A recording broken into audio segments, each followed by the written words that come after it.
हिंद, वंदे मातरम। दोस्तों, मैं आशुतोष आपके अपने YouTube चैनल पर आप सभी का बहुत बहुत स्वागत करता हूं। आप लोग को बताते हुए बड़ा हर्ष हो रहा है कि इसके पहले 1 से 18 तक की जो सीरीज है, क्वेश्चन है, उसको मैं अगले प्रश्न इसके पार्ट फर्स्ट में हम डिस्कस कर चुके हैं और लगभग हम भारत की स्थिति एवं विस्तार पर लगभग 150 प्रश्न हम हल करने वाले हैं। उसी के क्रम में आज अगला लेकर हाजिर हुए हैं 3 बजे की क्लास में। सुबह 8:30 बजे वाली क्लास आपको मिल गई होगी, उसमें देखिएगा इसके पहले के प्रश्न। अब इस प्रश्न की बात करते हैं जो बीपीएससी के लिए बहुत महत्वपूर्ण है। अगला प्रश्न है, भारत की प्रादेशिक जल सीमा समुद्र तट से कितना समुद्री मील की दूरी तक है? कितना समुद्री मील की दूरी तक है? तो इसका आप सटीक आंसर दे रहे होंगे 12 मील तक है। कितना? 12 मील तक। अगला, भारत की संलग्न क्षेत्र प्रादेशिक जल सीमा के आगे कितने समुद्री मील की दूरी तक है? कितनी समुद्री सीमा की दूरी तक है? तो इसका सटीक आंसर दे रहे हैं आप 24 मील तक। कितना? 24 मील। अगला, भारत का एकांतिक आर्थिक क्षेत्र संलग्न क्षेत्र से के आगे कितने समुद्री मील की दूरी तक है? तो लगभग 200 मील तक दूरी तक है। अगला प्रश्न है, भारत के कितने राज्य समुद्र के किनारे पर हैं? लगभग 9 राज्य हैं जो समुद्र के किनारे पर हैं। अगला प्रश्न है, भारत में सबसे लंबी तटीय रेखा वाला राज्य कौन सा? भारत में सबसे लंबी तटीय रेखा वाला राज्य कौन सा है? तो आप सटीक आंसर दे रहे हो गुजरात सबसे लंबी तटीय सीमा वाला राज्य है। कैसा है? गुजरात। अगला प्रश्न की बात करते हैं, क्वेश्चन नंबर 23 के बारे में और 24 के बारे में। ये सब देखिए आए हुए प्रश्न है कहीं ना कहीं, इसलिए ये मोस्ट इम्पॉर्टेंट है। कह रहा, निम्नलिखित राज्यों में से किससे होकर कर्क रेखा नहीं गुजरती? निम्नलिखित राज्यों में से किससे होकर कर्क रेखा नहीं जाती? तो ये उत्तर प्रदेश से होकर नहीं गुजरती। बाकी मध्य प्रदेश, गुजरात, झारखंड, मित्र पर गमछा छाट रिक्त तो सुने ही होंगे, उसमें उत्तर प्रदेश नहीं आता, तो यहाँ उत्तर प्रदेश से नहीं गुजरती। अगला प्रश्न है, कौन सी अक्षांश रेखाएं भारत के मध्य से होकर गुजरती है?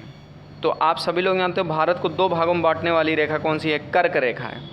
अभी आप लोगों ने पढ़ा कर्क रेखा में भारत के कितने राज्यों से? 8 के साथ आप कमेंट करके बताइएगा। 8 राज्यों से होकर गुजरती है।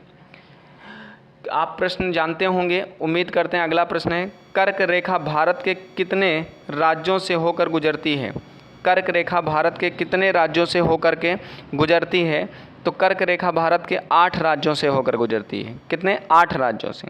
अगला प्रश्न है, निम्नलिखित में से किस राज्य से होकर कर्क रेखा नहीं गुजरती है? तो किस राज्य से होकर के कर्क रेखा नहीं गुजरती? तो गुजरात से, राजस्थान से, पश्चिम बंगाल से, उड़ीसा से होकर नहीं गुजरती। कहाँ से? उड़ीसा से होकर नहीं गुजरती। अगले प्रश्न की बात करते हैं, भारत का वह राज्य जिससे होकर कर्क रेखा गुजरती है। भारत का वह राज्य जिससे होकर कर्क रेखा गुजरती है, तो इसका आप सटीक आंसर दे रहे हो, झारखंड से गुजरती है। अगला प्रश्न है 28 नंबर प्रश्न के बारे में बात करते हैं। कह रहा है, भारत की मुख्य भूमि का दक्षिणी नोक है। दक्षिणी नोक को क्या कहते हैं?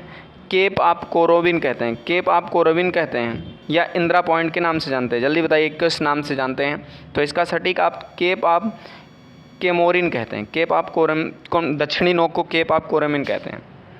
अगला है पॉइंट, भारत के दक्षिण में सबसे दूरस्थ स्थल कौन सा है? भारत के दक्षिण में सबसे दूरस्थ स्थल कौन सा है?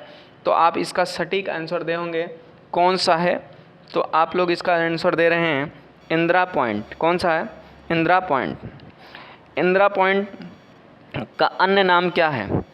तो पार्सियन पॉइंट, पिग्मिलियन पॉइंट, क्या नाम है, या वालांगचुंग पॉइंट? तो आप सभी लोग जानते हो पार्शियन पॉइंट, पिग्मिलियन पॉइंट, या इनमें से किस नाम से जानते हैं इंदिरा पॉइंट को? अन्य किस नाम से जानते हैं?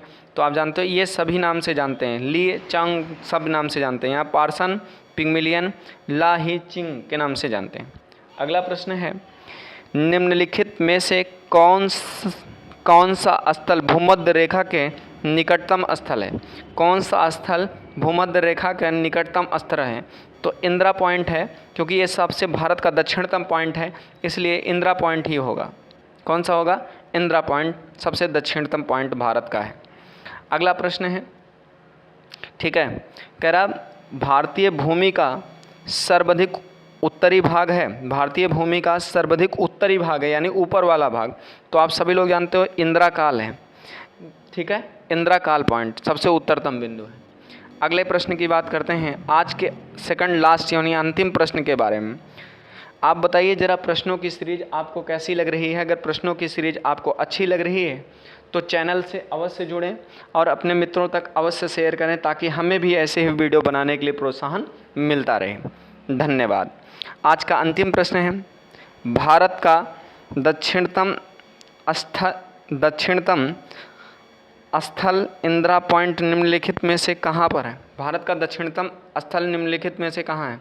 ना तो केरल में है, ना तो लक्षद्वीप में है, ना तो अंडमान निकोबार में। तमिलनाडु सबसे दक्षिणतम पॉइंट है और वहीं पर अवस्थित है हम भारत का इंदिरा पॉइंट, तमिलनाडु में।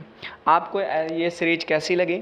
अगर आपको ये सीरीज अच्छी लगी हो तो चैनल से अवश्य जुड़ें और अपने मित्रों तक ज़रूर शेयर करें। मिलते हैं नेक्स्ट वीडियो में, तब तक के लिए जय हिंद, वंदे मातरम। दोस्तों, अपना बहुत बहुत ख्याल रखिएगा। ऐसे ही वीडियो सुबह 8:30 बजे और शाम को 3 बजे मिलती रहेगी इस चैनल पर। धन्यवाद। जय माता दी।